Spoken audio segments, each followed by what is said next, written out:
చంద్రబాబు కొడాలి నాని మధ్య dialogue war తారాస్థాయికి చేరింది. ఎన్టీఆర్ వర్ధంతి సందర్భంగా వెన్నుపోటు పొడిచేది చంద్రబాబే, వర్ధంతులు చేసేది అతడే అంటూ కొడాలి నాని ఘాటు వ్యాఖ్యలు చేశారు.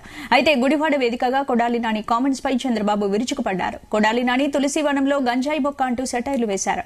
కొడాలి నానిది నోరా డ్రైనేజా, నా దగ్గర ఓనమాలు నేర్చుకుని నాపైన విమర్శలు చేస్తావా అంటూ మండిపడ్డారు.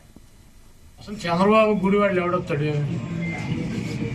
చంద్రబాబు గుడివాడలో పట్టించుకున్నాడు దొంగ 420 గాడు అని తెలవదు. మా గుడివాడలో మాకు ఎన్టీ రామారావుని అంత మహోన్నతుడిని పార్టీ నుంచి తొలగించి ముఖ్యమంత్రి పదవి కొట్టేసి మా ప్రాంతం వాడిని సంకనాకి ఇచ్చేసినటువంటి వెధవీడు అని తెలవదు. వీడికి ఎవడొస్తాడు? చంద్రబాబు నాయుడికి జనం వస్తారా? అంటే 1,00,000 మందితో సభ పెడుతున్నామని టీడీపీ నాయకులు చెప్తున్నారు కదా సార్. మొన్న 2 లక్షలు అన్నారు, ఇప్పుడు 1,00,000కి వచ్చారా?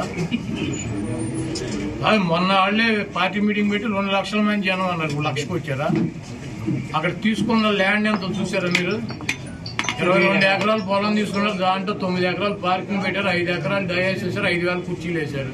1,00,000 మంది వస్తారా?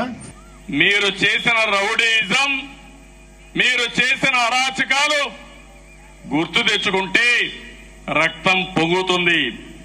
15 సంవత్సరాలు నేను అధికారంలో ఉన్నా, ఎన్టీ రామారావు గారు 8 సంవత్సరాల అధికారం ఉన్నారు. 22 సంవత్సరాలుగా మనం కూడా ఆలోచించుంటే ఈ గంజాయి మొక్కలు పెరిగేటి ఆ తమ్ముళ్ళు అని మిమ్మల్ని అడుగుతున్నా. ఇంకో పక్క ఒక ముఖ్యమంత్రి పదవికి అర్హత లేని వ్యక్తి ముఖ్యమంత్రి అయ్యాడు.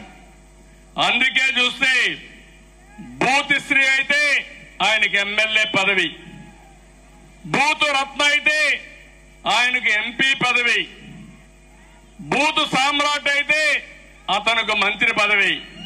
అసలు చంద్రబాబు గుడివాడలు ఎవడొస్తాడు? చంద్రబాబు గుడివాడలో పట్టించుకున్నాడు.